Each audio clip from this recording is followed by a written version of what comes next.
Et nous sommes toujours au Quai des Savoirs de Toulouse, dans l'Agora que nous avons conçue pour cette 12e édition de Futurapolis Planète. Je vous rappelle, je vous informe, pardon si je suis pénible avec ça, que vous pourrez poser vos questions à la fin de la séquence en allant sur menti.com, en entrant le code 5602 3504 ou en flashant le QR code. Alors voilà comment on a posé le sujet de l'échange qui arrive tout de suite. Taux d'intérêt faramineux et centre-ville hors de prix, la fin des propriétaires. Bordeaux, Paris, Lyon, Lille, Marseille, dans toutes les grandes métropoles françaises, devenir propriétaire au centre-ville relève du doux euphémisme. Face à la gentrification et à l'explosion des prix, alors que les taux d'intérêt culminent, les transactions sont au plus mal. La France fonce-t-elle vers un crash immobilier? Sommes-nous condamnés à être locataires? Et d'ailleurs, peut-on encore louer alors que le marché est saturé et que le Airbnb pullule?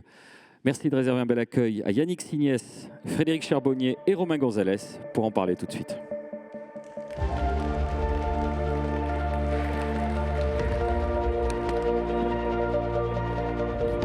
Bonjour. Romain, qui je rappelle est journaliste au Point, je ne l'ai pas précisé. Merci Boris de la précision. Je vais commencer par une petite anecdote. Hier, Boris et moi, on a eu le plaisir de recevoir une petite alerte du Monde sur notre téléphone qui annonçait à grand renfort d'emphase et de points d'exclamation que le prix de l'immobilier à Paris passait sous les 10 000 euros du mètre carré, comme si on avait un peu gagné la Coupe du Monde, comme si c'était notre victoire de l'année au niveau de l'immobilier. On en est arrivé là, donc dans la capitale. À Toulouse, le prix de l'immobilier dépasse les 4 000 euros le mètre carré, je crois, si j'ai bien bachoté. Messieurs, Monsieur Signès, c'est avec vous que je vais commencer. Est-ce qu'on en est là dans la crise du logement? Est-ce qu'après tout, on se satisfait de ces prix qui sont démesurés? Est-ce que vous, dans votre activité chez Orpi, aux membres du conseil de gérance, vous dites que c'est un peu le nouvel état de l'art? Bon, il faut s'habituer à de tels prix. Non, ce qui n'était pas normal, c'était d'avoir des taux historiquement bas comme on les a connus. Donc on savait qu'à un moment donné, il allait y avoir une correction qui allait devoir s'opérer. Donc cette correction, ça y est, elle s'est opérée, les taux ont augmenté. Aujourd'hui, si on regarde sur les 30 dernières années, les taux, ils ont fait que baisser. Par contre, les prix de l'immobilier n'ont fait qu'augmenter. Aujourd'hui, les taux d'intérêt remontent. Donc il va falloir que mécaniquement, les prix baissent pour arriver à permettre à ce que les acquéreurs continuent à acheter. Je vais vous prendre un exemple, vous allez vite comprendre. Un foyer au 1er janvier 2022 pouvait emprunter 300 000 euros. Aujourd'hui, le même foyer, avec un taux à 4%, ne peut emprunter que 225 000 euros. Voilà, donc ça génère la baisse qu'on peut connaître. Parce qu'on évoque souvent la montée des taux au cours des dernières années. C'est vrai qu'on oublie, par exemple, que la génération de mes parents, qui a aujourd'hui une soixantaine d'années, a emprunté à des taux qui étaient entre 5 et 10%, ce qui pour eux leur paraissait assez normal. Il y a encore une dizaine d'années, les taux étaient autour de 3,5-4%. Mais là, j'ai noté que le prix de cession moyen d'un bien était autour de 200 000 euros, quand aujourd'hui, il est autour de 240 000 euros, ce qui est quand même une hausse de 20% en une dizaine d'années au niveau national. Monsieur Charbonnier, vous êtes professeur à Sciences Po Toulouse, chercheur à la Toulouse School of Economics, qui est l'un de nos partenaires depuis quelques années de cet événement. Comment on peut expliquer tout simplement cet état un peu désastreux du marché de l'immobilier en France? C'est une question difficile, hein, vous avez 18 minutes pour y répondre. Alors, moi je distinguerais deux problèmes. Il y a un problème structurel depuis longtemps qui fait que les prix de l'immobilier sont trop élevés, qui s'explique par 3 raisons, je verrai si j'ai le temps d'en parler après. Et il y a un problème conjoncturel dont tout le monde parle en ce moment, qui est lié à l'inflation et à la baisse des prix. Comme les prix baissent, ma foi, le marché immobilier se fige, les gens ont peur d'acheter pour perdre dans le mois qui vient. Et comme on a beaucoup d'inflation, on a le problème dont on vient de parler, sachant que beaucoup d'inflation, ce n'est pas tant un problème en soi si c'était stable. Quand généralement on a 6-7% d'inflation, le problème c'est que ça ne va pas rester longtemps, ça va baisser. On ne sait pas à quel moment ça va baisser, donc les banques sont un peu tétanisées, font payer des primes de risque de peur que l'inflation dure, parce que si l'inflation dure, les banques vont prêter de l'argent et ce qu'on va leur rendre va se déprécier. Et si l'inflation baisse, les ménages qui ont acheté des maisons avec des taux élevés vont voir l'inflation baisser et vont se dire mais c'est bête, j'aurais dû attendre 6 mois pour bénéficier d'un taux plus bas. Donc il y a des raisons conjoncturelles qui font que le marché se fige, mais pour les économistes, on se dit après tout, le marché immobilier baisse, c'est plutôt un bon signe. Après, le vrai problème, c'est le problème structurel, dont je pourrais parler après. Monsieur Signès, vous, quand vous avez des clients qui viennent, est-ce que vous vous dites parfois que vous avez du mal, entre guillemets, à leur faire comprendre qu'aujourd'hui, les prix sont peut-être un peu trop élevés, tout simplement, et que tout le monde est un peu paralysé par cette situation en attendant justement un demain dont on ne sait pas de quoi il sera fait. Et cette difficulté de se projeter provoque un peu aujourd'hui la glaciation du marché. Effectivement, aujourd'hui, notre rôle à nous, c'est vraiment de faire de l'éducation. Lorsqu'on rencontre un client, on est obligé de lui parler de la tendance actuelle. C'est-à-dire que quand un client est hors marché, on est là aussi pour lui expliquer que ce qui était valable hier, quand je dis hier, c'était avec des taux beaucoup plus bas et des prix qui étaient beaucoup plus élevés, c'est pas forcément sûr que c'est vrai aujourd'hui. Donc on est là aussi pour guider le consommateur, le client, pour lui dire, là vous êtes dans le vrai, ou là il faut baisser les prix, il faut s'adapter au marché. De toute façon, ce qu'il faut qu'ils comprennent, c'est que même si à un moment donné, parce que souvent la question qui est posée, c'est est-ce que c'est le moment d'acheter ou pas. Le meilleur moment pour acheter, c'est quand on a un projet. C'est ce qui va permettre de déclencher le fait d'acheter un bien immobilier ou pas. Si j'achète dans un marché qui est très haut, je vais payer très cher, je vais avoir des taux d'intérêt très bas, d'accord, mais je vais payer très cher. Si j'achète dans un marché qui est beaucoup plus tendu, comme on l'a aujourd'hui, on a des taux d'intérêt qui sont effectivement plus hauts, mais j'arrive à négocier le prix de l'immobilier que j'achète. Et puis peut-être que si les taux se détendent demain, je vais pouvoir renégocier mon taux à la baisse. Donc ce n'est pas un si mauvais marché que ça, il faut juste s'adapter. En France, on parle souvent de la politique du logement. C'est une inénarrable marronnier, on va dire, la presse généraliste. C'est quelque chose dans lequel on met quand même pas mal d'argent public. On le verra peut-être avec vous, Monsieur Charbonnier. Cette politique du logement-là, elle est liée aussi à un fantasme qu'on est en train de devenir peut-être un peuple de locataires et plus un peuple de propriétaires, comme si c'était après tout une fin en soi de la propriété. On est passé pour la première fois en 40 ans, on a vu une diminution du nombre de propriétaires en France. On est passé de 57,6% à 57,2% selon l'INSEE entre 2013 et 2023, ce qui est un changement assez important après des décennies de croissance. Est-ce que cette politique du logement-là, Monsieur Charbonnier, est-ce que c'est déjà une anomalie française? Est-ce que c'est un fantasme français? Après tout, combien d'argent on met dedans dans cette politique du logement? On met à peu près 2 points de PIB, donc 46 milliards d'euros. J'avais un collègue qui disait, un peu sous forme de boutade, mais il n'a pas tort, qu'on fait tous les ans un plan Marshall pour le logement. C'est à peu près ça, le plan Marshall, à la fin de la Seconde Guerre mondiale. Et les travaux économiques montrent qu'en gros, ça sert pas à grand-chose, voire c'est contre-productif. Le gros morceau, c'est les aides au logement. Donc il y a eu des travaux en 2002, en 2005, en 2014 qui disent un peu tous la même chose. Les aides au logement, ça passe dans les prix. 100 € d'aide au logement, ça a conduit à 80 € de hausse des loyers. Par aide au logement, vous parlez par exemple des APL, qui sont à destination des étudiants. Ouais. Voilà, et pas que des étudiants. Notamment dans le... Voilà. Et après, et c'est pareil pour les aides à l'investissement locatif. Le Cellier, puis qui est devenu maintenant le Pinel, il y a des travaux qui montrent que ça passe essentiellement dans les prix. Et surtout, ni les aides au logement, ni les aides type Pinel n'ont le moindre impact sur l'investissement après ces travaux. C'est-à-dire qu'on arrose de 46 milliards le logement et ça ne suscite pas davantage de logements d'après les travaux en cours. Alors qu'on pense généralement justement qu'un dispositif comme la loi Pinel, qui aujourd'hui s'arrête, a généré beaucoup d'achats et beaucoup de transactions au cours des 10 dernières années. Boris, tu es un grand spécialiste du Pinel devant l'éternel notamment, tu as beaucoup travaillé sur la question. Je voulais voir avec vous comment on pouvait expliquer, Monsieur Charbonnier, cette croyance-là, entre guillemets populaire, que la loi Pinel avait une grosse effectivité dans les faits. C'est un énorme cadeau fiscal, mais encore ce matin, j'ai reçu 3 coups de fil anonymes. J'ai fini par décrocher. C'était des ex-conseillers fiscaux qui proposaient de passer me voir pour m'expliquer comment ne pas payer d'impôts. Je pense qu'ils seraient venus me voir en me disant que le Pinel va s'éteindre en 2024 et qu'il faut que je fasse très très vite quelque chose pour en bénéficier. Mais les travaux montrent que construire un logement Pinel un peu social, puisque le loyer, ça coûte 3 fois plus cher que construire un logement social, ça n'a pas d'effet sur l'investissement et ça passe essentiellement dans les prix du foncier, ça va dans la poche des promoteurs immobiliers. Donc, ces 46 milliards qu'on déverse, essentiellement, ça fait monter les prix du logement. Monsieur Signès, vous avez un avis, vous, sur ces questions-là, sur les aides au logement? Est-ce que c'est sur tous ces dispositifs-là, est-ce que vous regrettez un peu la fin de ces dispositifs, mais aussi parfois le fait qu'on est un peu tout le temps dans le flou, on ne sait pas vraiment quel nouvel dispositif va être mis en place, donc c'est difficile pour les potentiels acheteurs?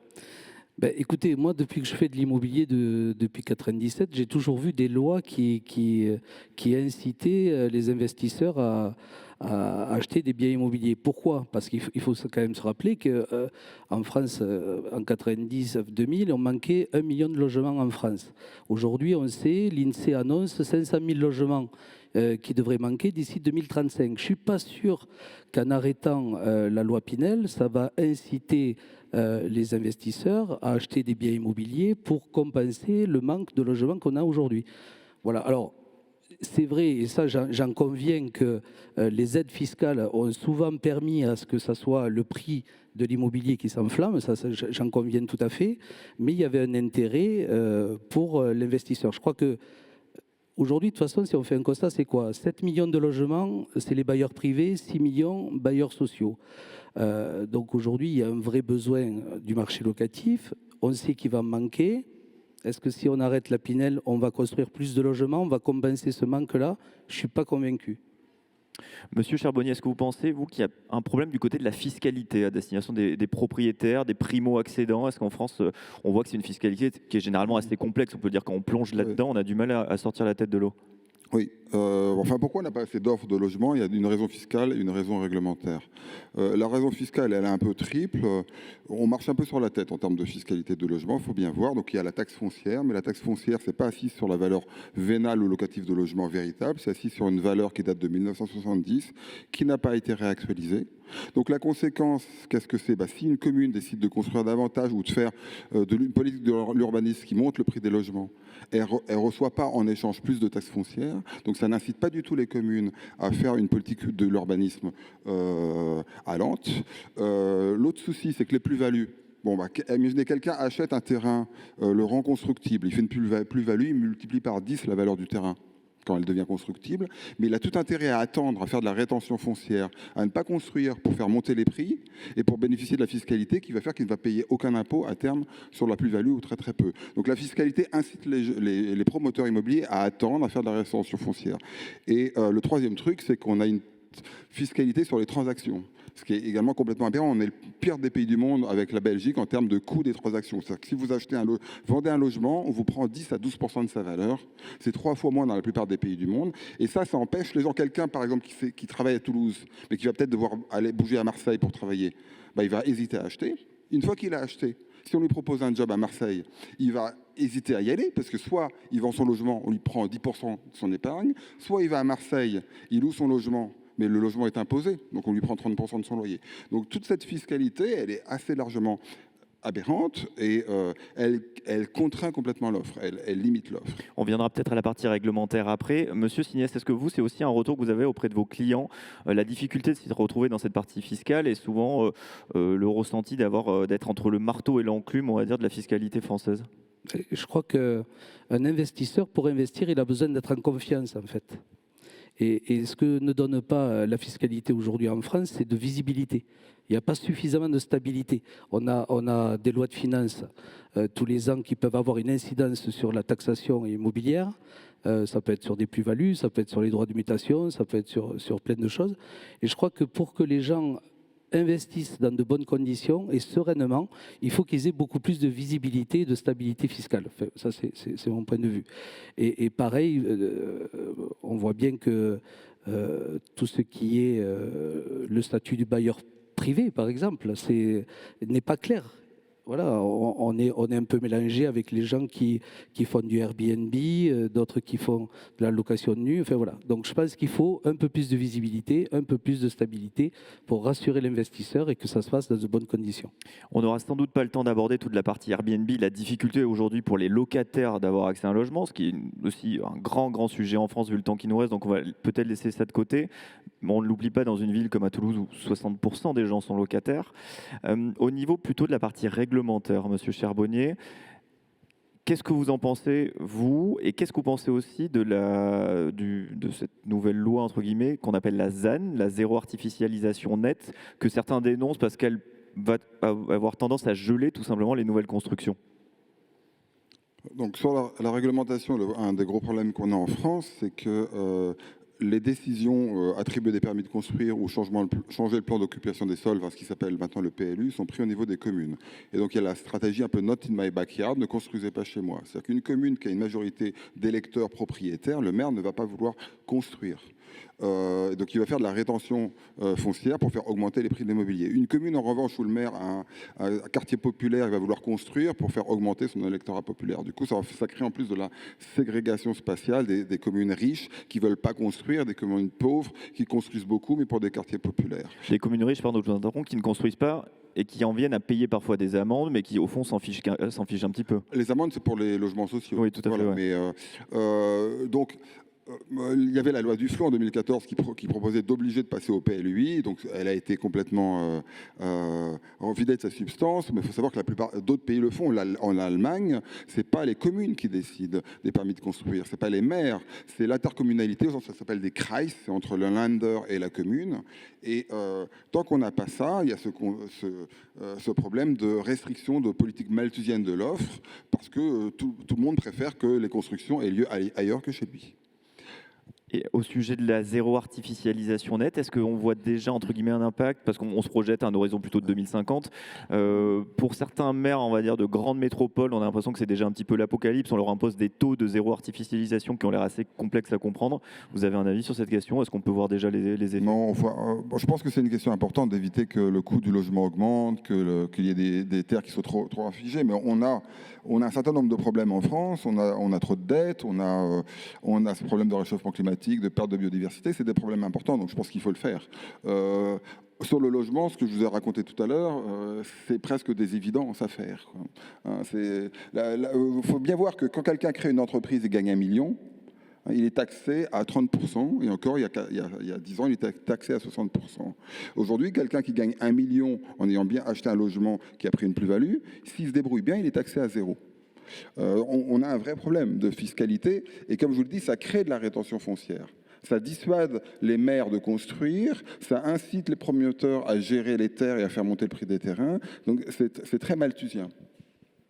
Monsieur Signez-vous, auprès de vos clients, est-ce qu'aussi parfois vous ne faites pas face à, on va dire, un nouvel esprit du temps, pour m'employer de grands mots, une nouvelle génération qui, face à ces difficultés, qui sont conjoncturelles donc et structurelles, tout simplement abandonne l'idée d'acheter un logement et se dit, de toute façon, une vie de locataire, après tout, pourquoi pas? De toute façon, j'ai pas envie de transmettre de patrimoine parce que je vais pas avoir d'enfants, car la planète est en train de brûler. Enfin, est-ce que vous faites face à une génération où vous dites, ces gens-là ne pourront jamais être mes clients parce qu'après tout, ils n'arrivent même pas à se projeter dans l'acte d'acheter?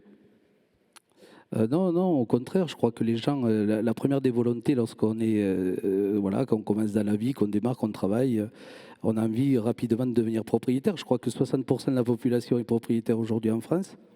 Bon, voilà, c'était 35% il y a 1950, c'était à peu près 35% de la population qui était propriétaire. Donc ça montre qu'il y a une vraie volonté. Après, moi, j'ai envie de dire, c'est une façon aussi de se protéger. Alors après, d'être propriétaire de son bien immobilier, j'arrive à la retraite. C'est sûr que si on est dans une société où il n'y a pas d'inflation, où on a un salaire très correct, on part à la retraite, on peut vivre facilement de ce qu'on a, du travail qu'on a fait, de l'argent qu'on a mis de côté. Je comprends. Maintenant, il ne faut pas voir les bailleurs ou les investisseurs privés comme des vilains garçons. Non, c'est juste de se mettre aussi à l'abri, d'avoir un bien immobilier. Souvent, les gens ont fait un prêt, se sont saignés, et pour juste avoir une retraite un petit peu plus paisible et avoir des choses à transmettre à leur famille. Voilà, c'est ça. Je crois qu'on a tous plus ou moins cette volonté. Avant de te donner la parole, Boris, j'ai peut-être une dernière question. Est-ce que vous, Monsieur Charbonnier, vous avez un avis sur, on va dire, la rigidité du prêt en France, qu'on compare parfois au prêt dans d'autres pays? On voit qu'on ne peut pas emprunter au-delà de 35 ans, si je ne m'abuse. Aujourd'hui, c'est plutôt 25 ans la plupart des prêts. On a un taux d'entêtement qui contraint. Est-ce que vous vous dites, après tout, est-ce qu'on ne devrait pas tout simplement ouvrir les vannes et permettre que les crédits soient beaucoup plus faciles, quitte à endetter les gens de manière peut-être plus forte? La réponse c'est non. C'est une bonne réponse peut-être, mais je faut répondre vite. Je dirais que d'abord à la question faut-il plus de propriétaires, il n'y a pas de réponse dans un sens ou dans un autre. C'est-à-dire qu'effectivement quelqu'un qui est propriétaire, qui a remboursé son logement, très bien, il est protégé. Un ouvrier qui achète son logement en face de son usine en Picardie, le jour où l'usine ferme, il perd son boulot et toute son épargne. Donc c'est un risque aussi. Donc il n'y a pas d'argument qui conduit à dire qu'il faudrait plus de propriétaires en France. Et pourquoi on a moins de propriétaires en France en moyenne que dans d'autres pays européens? C'est parce que quelqu'un qui est en intermittence, en intérim ou en CDD a plus de mal à accéder à un logement ou ne veut pas, parce qu'il sait que s'il en achète un, qu'il doit aller travailler ailleurs, comme je vous le dis, il faut qu'il le revende et il faut qu'il paye 10% de la valeur. Donc la réponse à mon avis à votre question, c'est pas dans cette direction. Il faudrait faire d'autres systèmes d'achat de maisons, style location-accession. pour notamment les catégories populaires. Vous louez un logement et au bout de 10 ans, c'est un montage avec la banque, vous pouvez éventuellement acheter le logement et du coup, c'est la banque qui prend le risque que le logement perde de la valeur, mais la banque essaie de se protéger sur les marchés pour ça, essaie de financer ça. Donc, il faudrait un système qui facilite l'accès à la propriété en protégeant les gens du risque de baisse de la valeur de leur logement. Boris ? Je ne me souviens plus de la question initiale, mais j'ai une question par rapport à ça. Vous parlez de la location-accession, il y a des nouveaux dispositifs comme le bail réel solidaire. On en parle, mais ça reste marginal. On dit que c'est des nouveaux leviers qui peuvent être intéressants pour développer le marché, mais c'est quelques acteurs épars, c'est souvent lié au logement social qui les mettent en place. Pourquoi ça ne se diffuse pas davantage, alors que visiblement on connaît une crise, enfin bon, c'est cyclique, mais on est au cœur d'une petite crise. J'avoue, je n'ai pas la réponse. C'est relativement récent quand même. Et peut-être faudra-t-il que l'État intervienne. Autant tous les dispositifs dont je parlais, ces 46 milliards, assez largement vont dans des endroits qui ne servent pas à grand-chose, enfin qui passent dans les prix. Là, il faut peut-être que l'État fasse quelque chose pour rendre le... Mais ce n'est pas une caricature de dire qu'on balance ces 46 milliards, parce qu'au départ, l'État voulait initier, faire passer dans le privé finalement ce qu'il n'était pas capable de faire par rapport au logement social. On dit on va inciter les propriétaires privés en mettant, si on est un peu plus à gauche, des conditions de revenus pour les futurs locataires, si on est plus à droite, en ouvrant davantage. Il l'a fait parce qu'il ne voulait pas mettre la main à la poche, mais au final, il y a eu un effet de bord important avec le surenchérissement des appartements au final, mais il n'a pas fait pour balancer comme ça de l'argent sans rien faire. Il y avait une volonté de dire on fait passer dans le privé une politique qu'on n'est plus capable de mener nous. Certes, mais regardez les autres pays à travers le monde, ils n'en font pas autant que nous. Regardez l'Allemagne et ils n'ont pas les prix que nous avons. Donc le problème, c'est souvent le ciblage des aides. C'est-à-dire que les APL, c'est très bien, mais il faut que ce soit vraiment ciblé sur les gens qui en ont vraiment besoin. Si on fait un dispositif trop large, ça finit par passer dans les prix. Et du coup, ça ne sert plus à rien. Alors ça sert peut-être à quelque chose, parce qu'on ne l'a pas assez dit, mais le coût du logement augmente, puisqu'il y a des contraintes écologiques, énergétiques. Donc moi, j'avais un collègue économiste qui avait fait une tribune un peu provocatrice, supprimant la politique du logement et laissons le prix du logement s'effondrer et tout ira mieux. Évidemment, il ne faut pas faire ça. Mais donc, il faudrait comprendre à quel point. Mais c'est ce que fait le gouvernement actuel, puisqu'il est en train d'éteindre le Pinel et il est en train de recentrer les APL. Donc, sur ce point-là, c'est ce qu'il fait. Ce qui ne se fait pas assez, c'est sur l'offre. Comme je vous l'ai dit, la fiscalité, il faudrait la revoir. Il y a des propositions très simples. On supprime toute la fiscalité et on remplace ça par une taxe simple sur la valeur vénale nette. Parce qu'aujourd'hui, quand vous achetez un logement d'1 million, je prends une grosse chiffre, demain, vous payez une taxe foncière sur 1 million, enfin sur le logement. Alors que si ça se trouve, ce n'est pas vous qui possédez le logement, c'est la banque. Vous avez encore tout à rembourser. Donc le bon dispositif, c'est on supprime toute la fiscalité et on remplace ça par une taxe de 0,5% sur la valeur vénale, donc la valeur de revente de votre appartement, nette de votre emprunt immobilier. Et ça va inciter les gens à construire, ça va inciter le marché à bouger, les transactions à avoir lieu. Allez, je vous propose qu'on prenne une question. On a Jean-Marie qui est en face. On vous a donné un micro. Vous êtes dans la lumière, Jean-Marie. On vous écoute. C'est parfait. Oui, bonjour. Oui, moi, il y a une question qui m'interpelle et j'aimerais bien avoir des clarifications de votre part. Lorsqu'on achète un bien immobilier neuf de type loi Pinel, lorsqu'un investisseur achète, l'État touche une TVA de 20%. Les départements touchent la taxe départementale lorsqu'on va chez le notaire, etc. Il y a des taxes qui rentrent au niveau. Et je suppose qu'à marché constant, je suis d'accord que à vente constante, je suis d'accord que l'État, ça lui coûte, mais lorsque les ventes s'effondrent comme aujourd'hui, l'État perd de l'argent, puisque le coût des taxes payées et de la TVA est supérieur, enfin le coût, ce qui rentre dans les caisses de l'État, et c'est bien supérieur à ce que ça coûte en défiscalisation. Donc moi j'aimerais bien comprendre ça, parce que je ne comprends pas ça, franchement.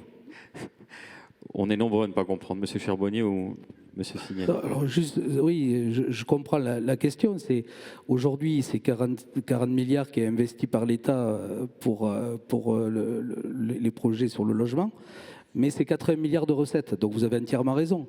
On a eu la chance avec le réseau Orpi de croiser Gabriel Attal lorsqu'il était ministre du budget, oui, si on peut dire ça, et il cherchait de l'argent partout. Ben, on lui a dit, vous voyez, avec la crise immobilière, les 80 milliards que vous encaissiez hier, vous les encaisserez plus demain. Donc ça serait peut-être bien de se poser les bonnes questions. Mais après, on peut aussi se dire, ben, si j'aide plus, je vais économiser 40 milliards, je vais encaisser moins de recettes. Voilà, donc c'est le doux équilibre de... Enfin, je laisse... Oui. En fait, moi, je ne me préoccupe pas tant du niveau précis de ce que l'on prélève sur l'immobilier. C'est plutôt les effets pervers de la fiscalité actuelle, je donnais des exemples qui incitent, par exemple, les promoteurs immobiliers à repousser des constructions, qui n'incitent pas les maires à construire. Et après, il y a la question de la fiscalité en général. Aujourd'hui, la fiscalité, c'est beaucoup le travail. On taxe énormément le travail. Quand vous avez en bas de votre fiche de paye 100 euros net, ça a coûté 200 euros généralement à l'entreprise en cotisation sociale, patronale, et puis à l'impôt sur le revenu après. C'est très distorsif, ça crée du chômage. Ça crée énormément de chômage, ça pénalise l'activité économique. Taxer la terre, par exemple, il y a des économistes, Étienne Vasmer et Alain Trémonois qui proposent de faire ça. Taxer la terre, c'est plutôt sain. Ça incite à bien allouer cette ressource. C'est-à-dire qu'il y a des terrains qui sont possédés par des promoteurs et qui ne sont pas utilisés. Le promoteur préfère attendre pour essayer de jouer avec les prix, attendre que ça monte. Parce que ces terrains ne sont pas taxés. Or, c'est une ressource rare, c'est de la richesse. Donc, il y aurait une raison d'être à taxer ces ressources rares qui sont les terres pour inciter les gens à utiliser ces terres, pas simplement à les stocker en attendant de faire une plus-value un jour. Monsieur Signet, je vais reformuler une question qu'on nous a posée au sujet du diagnostic de performance énergétique, le célèbre maintenant DPE. Est-ce qu'il complique la vie des potentiels propriétaires, selon vous, qui se disent « Est-ce que j'ai vraiment envie d'acheter cet appartement plutôt bon marché, mais qui est diagnostic D, parce que peut-être qu'en 2040, après tout, je ne pourrai plus le louer ». Alors plutôt E, F ou G, parce que D, c'est correct aujourd'hui. Projetons-nous en 2040, on ne pourra plus que louer du A, peut-être, tu ne sais pas. Oui, c'est ça. Oui, aujourd'hui, c'est... Alors après, là aussi, il y a deux choses. C'est bien sûr qu'il faut améliorer le parc immobilier pour que ça soit moins énergivore. Hein. Il n'y a pas de débat là-dessus. Simplement, peut-être revoir un peu les plannings parce que là, ils sont un peu serrés. Surtout on se retrouve aujourd'hui dans des situations où les G, demain, en 2025, on ne pourra plus les louer. Et c'est surtout que techniquement, on n'a pas les solutions pour les ramener en D.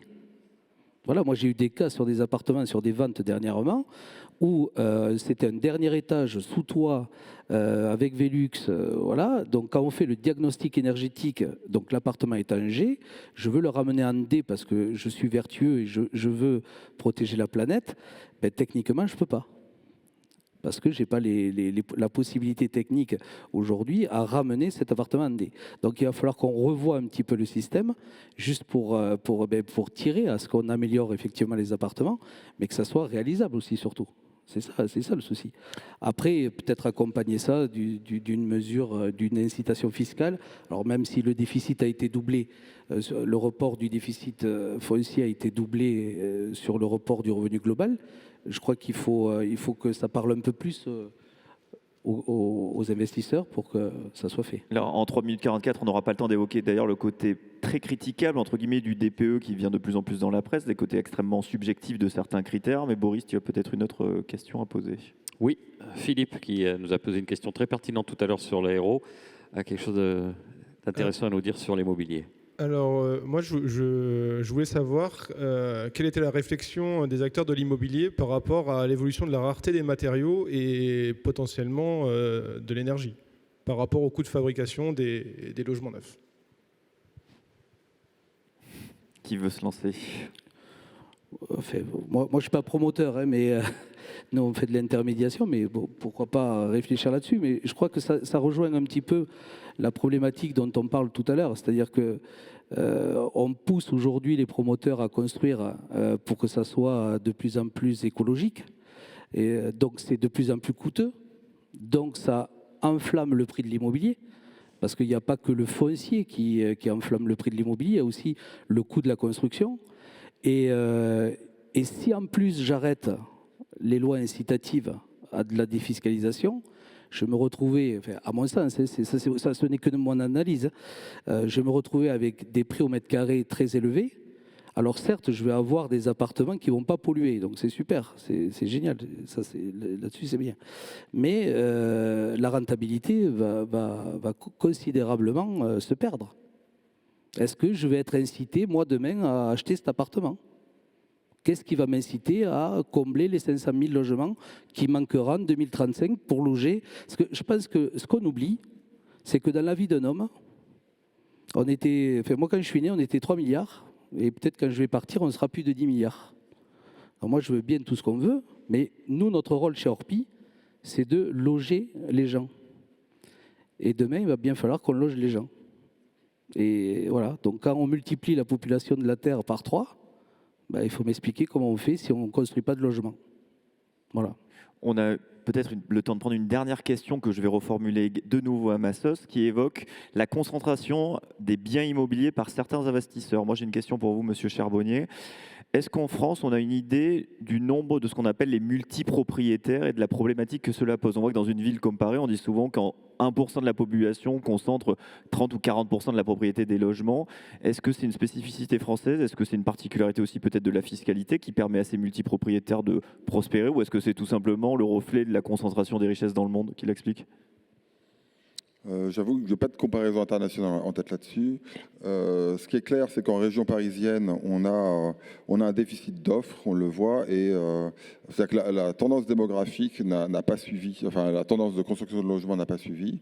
Donc la question des multipropriétés, j'avoue que je n'ai pas la réponse précise. Il y a une question quand même sur le coût du logement, pour répondre sur l'autre question, mais qui est liée. Il est clair, comme je le disais, qu'il ne faut pas que les prix du logement s'effondrent trop, sinon ça devient pas rentable de construire un logement. Et donc on les a fait s'envoler grâce à des politiques trop de subventions. Mais après, quand on regarde le secteur de la construction en France, en 2000, il y avait une comparaison, c'était le secteur qui faisait le plus de marge. De tous les secteurs de l'économie, c'est celui qui était le plus rentable, qui faisait le plus de marge. Et quand on regardait après, pendant 10 ans, on faisait une comparaison avec l'Allemagne, il y avait un dérapage des coûts de la construction en France qu'on n'explique pas. Donc il faudrait un travail qui n'a pas été fait en France pour comprendre où en sont les coûts de la construction en France. Est-ce qu'on a assez de concurrence? Est-ce qu'on a assez d'innovation? Et est-ce que le marché est assez fluide aussi? Parce que finalement, si jamais il y a des logements qui sont complètement insalubres, il faut peut-être les supprimer, construire quelque chose d'autre à la place, construire ailleurs. Il faut fluidifier le marché du logement, d'une part, avec des réformes sur la fiscalité, sur la réglementation. Et il faut se poser la question de la concurrence dans le secteur de la construction, de son efficacité, sa capacité à faire face à cette demande écologique. On vous réinvitera l'année prochaine. On invitera aussi Bouygues Immobilier peut-être pour répondre à cette question, mais je laisse Boris conclure. Écoutez, merci à tous les deux. On peut vous applaudir. Merci beaucoup pour vos échanges. Merci Romain. On se retrouve tout de suite dans quelques petits instants pour évoquer la souveraineté technologique française. À tout de suite.